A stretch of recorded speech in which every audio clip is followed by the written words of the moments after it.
Hi, everybody. It is Tuesday, April 14th, 2020, and I'm here in my art studio again, of course, because I have my makeshift interactive whiteboard going on. And I do all this by hand, absolutely. They are not pre-done at all. I have to create them each and every video.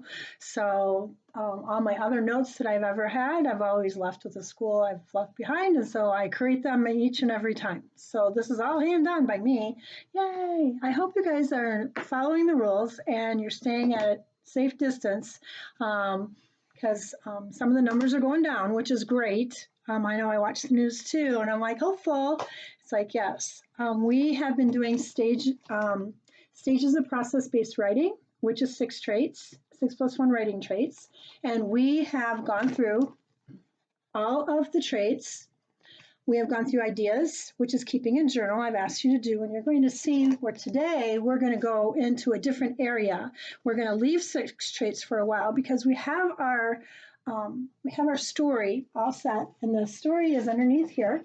And I have it on chart paper, which I love the chart paper because it's easy to see, and then you can read and you can add notes if you want it. So we've already added some information, but I see a couple of you have been in and have added information to the Google Classroom. So I decided to let this rest, our story rest, for the stages of the writing process. And some of you are emailing me, and I'm emailing you back with your papers, and we're going through the process of drafting, sharing the draft, revising the draft, editing, proofreading, and then you're publishing. Okay, so this is where you send me your writing piece, and I go ahead and edit it, and I'm doing the editing and the proofreading for you, but I'm sending it back to you, and in the comments, you see all of the directions that I give you, and then what I want you to do is I want you to solve or edit and fix all of those comments that I've noticed that are incorrect in your paper. As you do this, you gain your editing and proofreading eyes. And I used to do this with smaller kids. We put the fake glasses on and you're adjusting your eyes like you do binoculars, or if you do when you have lenses, you have my glasses on. I have my glasses close by right now. I used to have really big, huge glasses, which were really cute, instead of giganto, lenses or giganto glasses, to actually tune in so you can see proofreading mistakes and errors. And a lot of you are practicing that because you never had a chance to practice it. And so that is where you're at here. You're doing the proofreading, the purple all the way to the orange and the red. Publishing is the last stage. Publishing is the very last thing that you send back to me when you make all those corrections.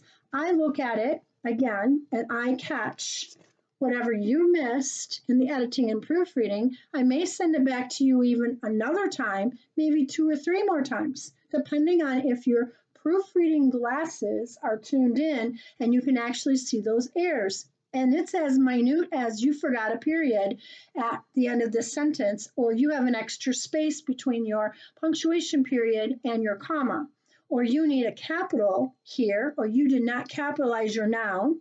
You do not have action verbs or vivid verbs here. You need to switch and change that.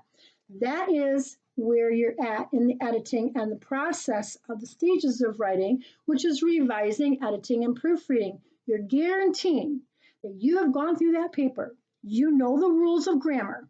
You understand nouns, verbs, pronouns, prepositions, transition words, how to use transition words, and to go from one sentence to the next one paragraph. So I thought I would let our Sebastian story set and rest so you guys can catch up. Make the comments in Google Classroom, please, so I can add them to the story. In the meantime, we're going to go off and I want to outline the writing. This is the writing that I had in my head during this time, because now you know the 6 traits of writing, which is quickly ideas, voice, sentence fluency, organization, word choice, and conventions. Conventions is the last piece. That's the piece we did not do because I did not type it up. And I think it's going to be really difficult to type and show you on here exactly what needs to be corrected or what was corrected. It's better that I comment on your papers because that's the conventions. Conventions is what I'm doing online when I'm editing and proofreading your papers. Conventions is the very last thing that you do in your paper to make sure that it is a perfect paper. It's an A paper, because you know as well as I do, if it's a C, 60%, or if you're missing information, or you just make a list and you don't put complete sentences, I can't fix that for you. You have to fix it. Otherwise, it becomes my voice.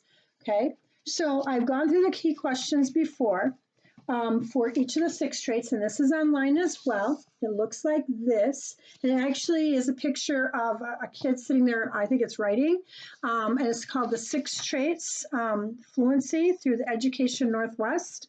And it's dated 2018, so it's recently printed, and it has all 6 exceptional traits. This one is a little easier. I've went ahead and I highlighted, so I have my notes here. So we can go ahead and let this rest, and we can pick up where we left off at a later time, not a problem. Because I really think it's important as well, because I have other storybooks, I have other picture books that I want to go ahead and read to you for examples. And I mentioned before in an earlier video, if you've watched all my videos, that I was going to talk about the modes of writing. And the modes of writing are very important because it attaches to literature, it attaches to what you've learned in elementary school, and now it attaches to what you're required to do at the high school and college level. Is so important to show your voice, to show what you've learned, that you're not still at 2nd, 3rd grade, that you actually understand and you're an expert in the field or in this topic that you've chosen as a writer. Remember, we're all readers, we're all writers, we're all mathematicians. Okay, those are the 3 that we have to always focus on, and it doesn't ever change. So I went ahead and did my outline for writing. I don't know if you can see it, but I put it in green. And I like green only because green is like springtime, going forth, moving forward. And so I always like the color green.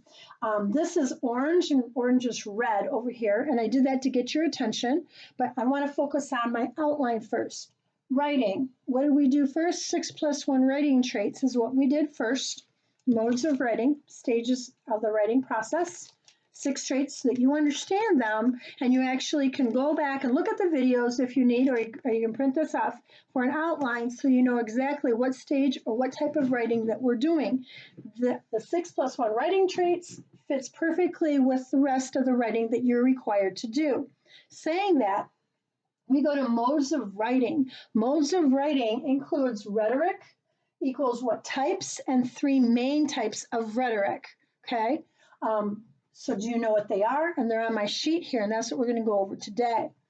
Academic modes of writing. There's a different section that says academic. Do you know what academic is?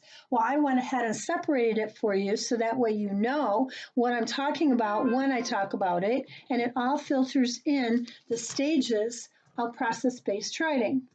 So that means you're writing. That means you're required to know this information. You were taught it in elementary to middle school. Do you remember it? Or they might have gone through it very quickly where you don't remember it. Now, Bloom's Taxonomy is my 3rd, and this is the revised version. And this is my big charts that I have in my classroom with the questions on it. I have 4 quads and 4 quad questions. That's the Bloom's Taxonomy that I basically referred a lot of you guys to when you don't know what to write about, or you don't know the depth to actually write. You write surface level because you're used to getting paper handouts or packets and circling this and that, and you're not used to thinking in depth. So we're going to train you to think in depth. And when you start writing your own stories, when you start writing in your own words, so I hear your voice, not a mechanical voice, not somebody else's voice. And trust me, new learning instructors are trained in the same way that I am. So this information is universal. That means all teachers, all academic instructors have been trained in the same thing, okay, to teach you what it is, the writing traits, that you have to have certain rubrics and requirements present in order for you to earn an A. It's by no mistake that you're earning an A. You're planning to earn an A because you know what's required for each trait.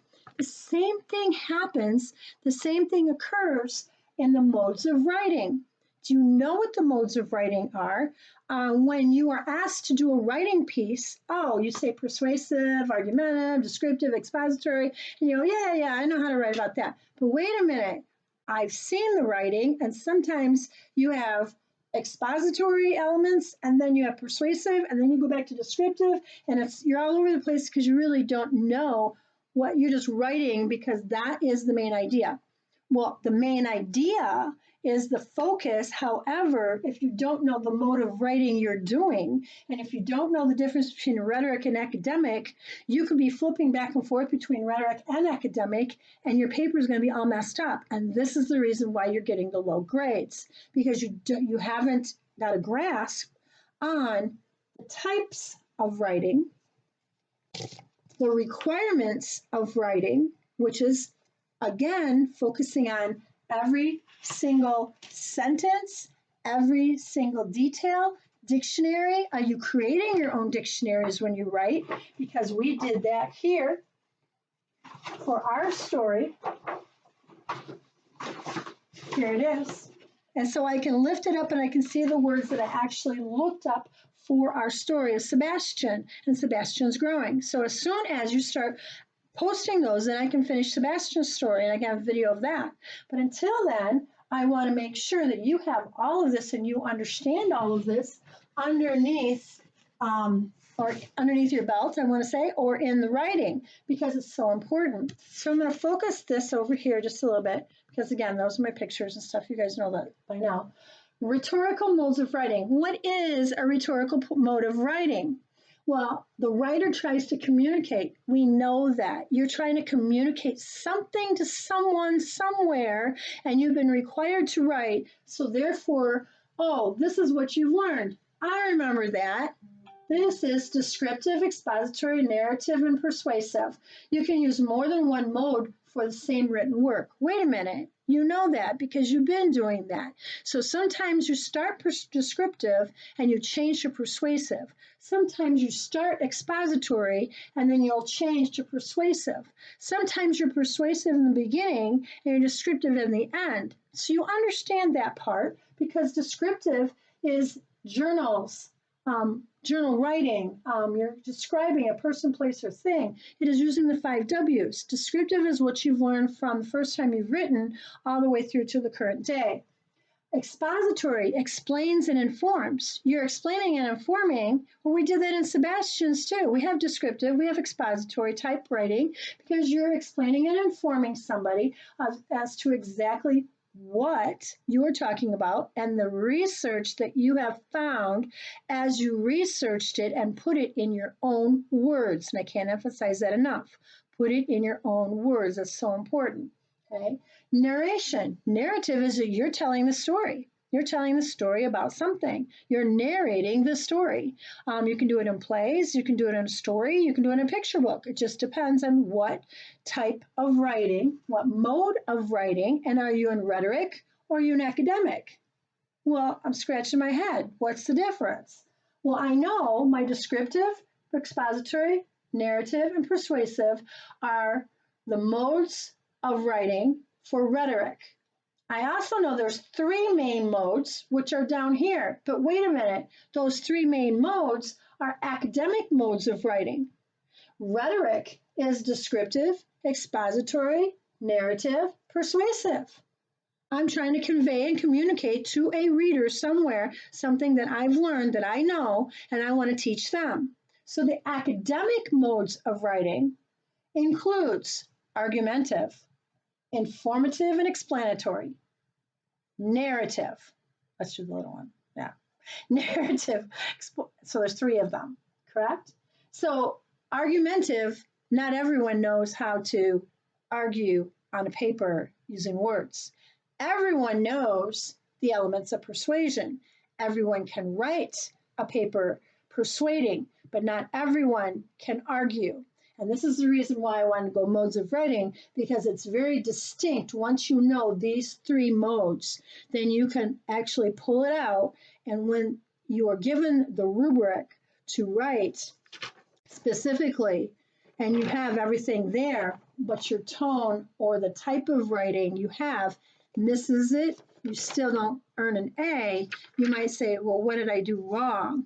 It's probably the type of writing, the types or the modes of writing that you missed, because you probably missed argumentative, you wrote persuasively, but you didn't get the words down for argument, okay, which is very explicit detail.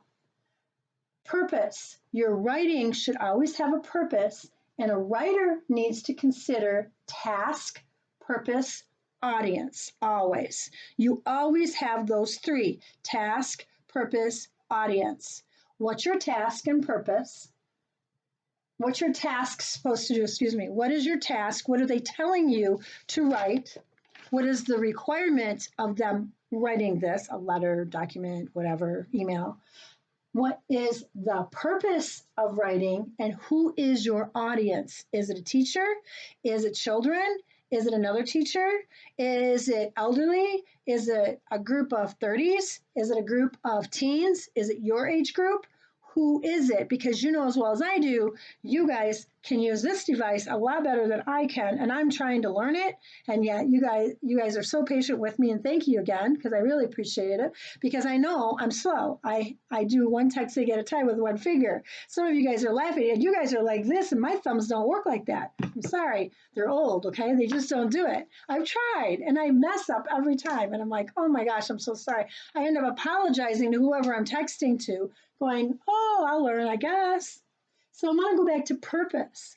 Purpose is the decisions you make as a writer when you first begin. So you are given the task of writing, and then the purpose is, what am I writing about? These are the three questions you're going to ask to determine your purpose. So what am I writing about? Why am I writing this in the first place? And a lot of you have asked that. Why do I have to write this? Who am I writing for? Am I writing for children? Am I writing for a professional? Am I writing for a scientist? Am I writing for an author? Am I writing for a novelist? Am I writing for my age group? Who am I writing for? And these answers determine the most effective form of writing to use. So it could be that you've answered and you have your purpose, you have your task, but you might have forgot about your audience. You might have thought about, oh, wait, who am I actually writing to? And assume that everybody knows about it, and then your writing is going to be off, which we don't want. So features of writing. Features: if author's intent is to tell a story, you have a narrative. If author's intent to explain, to define, provide information. I don't know if you can read that. Should be, there he goes. To provide information, explanatory is all of these. To explain, define, provide information. Then you're writing informative and explanatory type of information. Those are the features for that group. This is the features for this group. Argumentative. You have to argue, persuade, convince. That's why everyone can persuade. Everyone knows how to write here. Everyone kind of knows how to convince, but sometimes it's like you're telling someone and you're bossing them. That's not it. Or strong arming them. No. Argue is the same way. You're used to arguing and yelling back and forth, but that's not how you do it. When you are in writing, argumentative is a certain poise. It's a certain tone. It's a certain way you present yourself in writing, in words and sentences. Oh, word choice, there it is. Sentence fluency, there it is. You have to determine exactly what mode are you writing. Therefore, then, all of your transition words that I just used, in your word choice, your organization, and your fluency falls into place. And then your main idea is never lost. You always have that intact. You always have that focus, no matter what or who you're writing to. So academic modes of writing are a higher level of writing. You get this in elementary school, up through middle school. You begin in middle school to write like this, which you're very familiar with a narrative. You're very familiar with informational and explanatory, but you're not familiar with argument. Okay, and in testing, guess which mode of writing they're going to ask you to write about?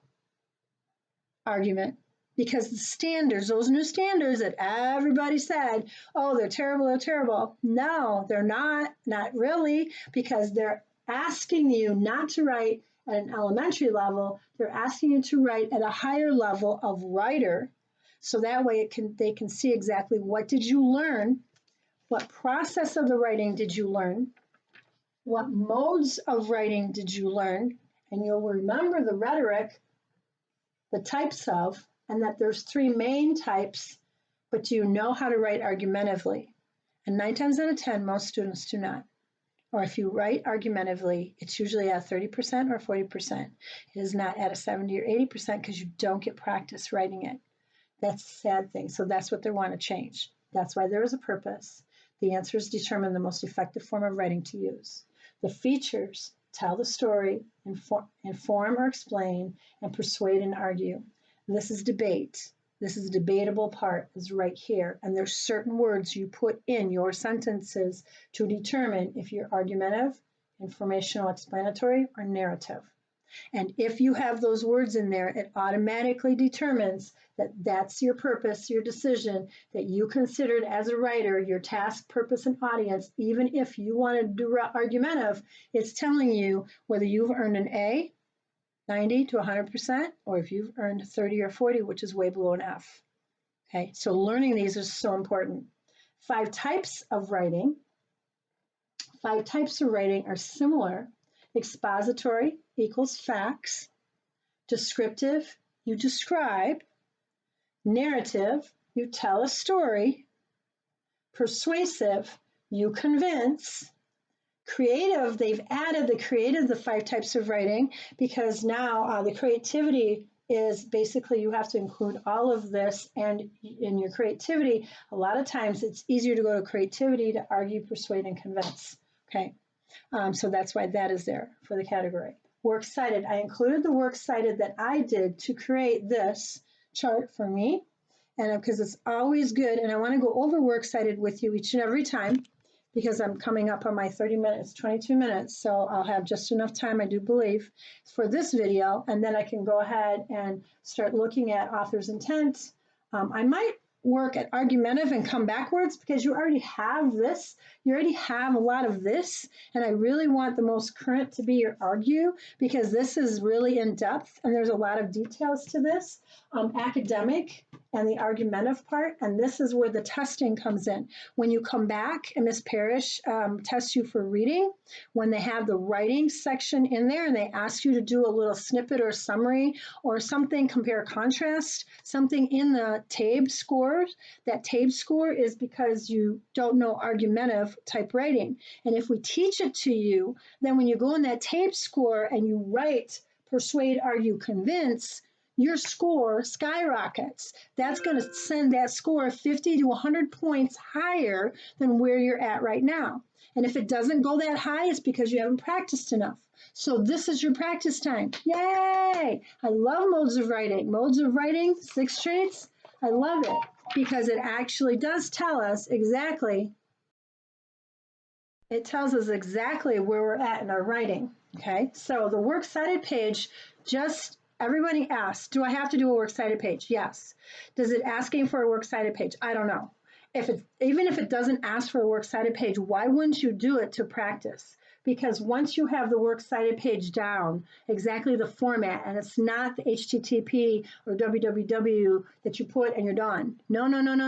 No, that's why I've uploaded to the Google Classroom the format for works cited. Author's last name, comma, author's first name, period, date, period, title of the article, period, publisher, period. Then you have the HTTP. And I have that format on there because that's always going to make sure that you are at your A level, that you are always giving A work. That is so important. I can't emphasize that enough. Okay, so works cited page, and I did 3 at top. You don't do 3, you just do 1 in the center. You get rid of these 2.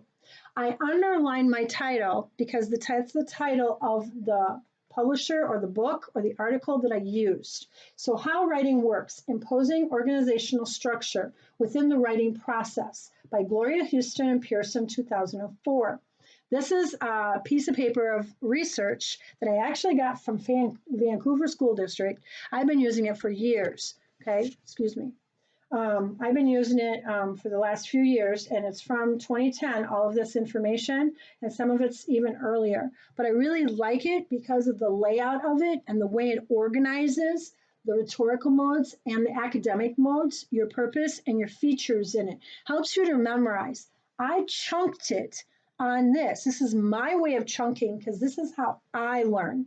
So all the way through college, high school, college, all my degrees, everything. This is how I learned. I learned on chart paper like this. Some people will say, really? You got to be crazy. Well, then I know at least 10 to 15 other psychology students that are as crazy as I did because we all did the same thing and we ended up with A's. So it's a good thing. So everything I'm giving you has been proven, and we've proven it ourselves. And there's backing for it, research backing for it, which is current studies on brain research, which is perfect. And that's exactly what you want. That's exactly what you want to use. You don't want to use a fly-by-night. You don't want to use, well, one person used it. So no, I have 15 people backing me and the psychology department at Rockford College or Rockford University that has been using this for years for chunking. Okay, and it's in the education department and the psychological department, so our psychology department. Okay, and these are very well-known professors. So I have solid research backing this, which is awesome, and it works every time. I'm telling you, it's like, oh my gosh. I even tried to not, anytime I don't use it, my grade dips to a D or F. Every time I use it like this and I chunk, so I my up top here chunked, this is chunked and I have my arrow. So I'm going to remember academic mode is the arrow because you're moving forward. That's why I have this in green and I have this in green. Purpose green, features green. Okay, there's a reason I planned this out. I went ahead and said, oh wait, I need this in red. I need this in a brighter red. I need this in a dull because the features I'm going to know, but I want to remember the 3 questions to ask myself when I'm the writer. I want to know the 5 types of writing which matches the rhetorical modes of writing because this is how a writer communicates, and this is why they teach this to you in elementary all the way through high school. Okay. Also, the works cited, whether it's required or not, I'm going to complete a works cited because that way then I know the process, I know the outline, I know the format. And if I know the format of the rubric, I have ensured myself an A, which is I'm doing less work than somebody else that doesn't know what they're doing and they're writing a whole bunch of stuff, but they don't need to write a whole bunch of stuff because they're not focused. If you're focused, then you know what's required and you know the grade you're going to earn. That is so important. That's the trick. That's it. Close reading. You know what's required. You know how to do a close reading. You know how to take the information out, put it into your own study guide, chunk it just like I did. I have a section, I have boxes here. They're all chunked together. And I have this 5 types of writing to remind myself of the rhetorical modes of writing. So all of my notes are going to look like this. If this drives you crazy, I'm sorry, then put it into your outline format and type it, that's fine. Okay, this is my learning style. And I've noticed that 90% of the students at Jacksonville Job Corps, you learn this way. If you are given this tool, I know your grades and your scores are just going to pop. Same with math. Put all your math in the same chunking. Put all your math according to how your teachers are telling your instructors, and use what they give you, and then put it in your own format. Therefore, you're learning it, you're retaining it, you're not memorizing it, you know it. And if you know something, when you get into the testing format, it's going to come back into your head and you're going to go, wait, I know this because I looked at it more than once, more than 5 times, maybe even 8 times, but I know it. It's in my head. It's in my head. It's in my head. I know how to argue, persuade. I'm not just persuading. I know the words that they want me to use. So that way, my academic modes of writing pop. Okay? I know the rhetorical. I've learned them since I was little, but maybe I need to brush up on persuasive and narrative. Maybe not. But you still know because facts that you get, you know how to describe those facts. You know how to persuade, convince, tell a story, and you're creative. Every single one of you are very creative in writing. So then I underline my title here, back to the Works Cited page. Gloria Houston is the authors, Pearson is the publisher, 2004 is the year. Okay, I'm coming up 2947, I have this 50 seconds. Reimagining Content Area Literacy Instruction is the title. Ronnie Joe Draper, Paul Broomhead, Amy Peterson Jensen, and Jeffrey DeNoakes, Danielle Siebert. Those are all teachers. Those are all publishers or the authors. Teachers College Press 2010. Okay, so I'm citing exactly the book and then Vancouver School District. It's time for me to go. You guys, oh my gosh, this is going to go really great. I hope you're applying all these tools to your own writing. And I see it in some of you that when you send me your submissions, thank you so very much. You guys are awesome. Hey, I'll see you tomorrow, okay? Take care, be safe, stay home.